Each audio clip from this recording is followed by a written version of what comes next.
utrai un sawan lam yu Briew ne ka Briew ka ji im ka jong phi But you are already at the age of marriage. God shall definitely bring for you.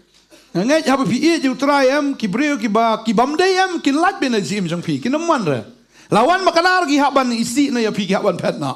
Now, because the Lord loves you, so even if there are people coming in your life, but they are not suitable for you, God will surely cast them away from your life. Ngai ha phi e ju utrai em unuman re uba syukur ne unuman re utau bala ban le sneu ka ji im jong phi. And if you have loved the Lord, God will not allow any deceiver or somebody who will come and harm you to come into your life. Juang kata ba ki mi ki kpa mo le jong ki khun ki kwa be ban yo mo ki persa kurem ki ba best nam ta ki khun ki ti ki jong ki. For every parent, this is what they would desire for their children, to have the best son-in-law or daughter-in-law.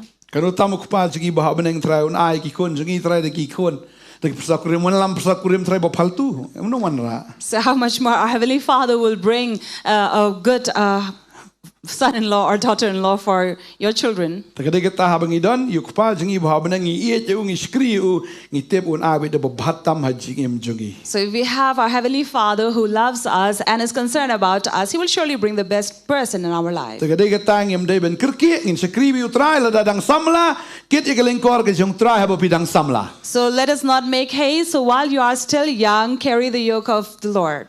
Amen. Amen.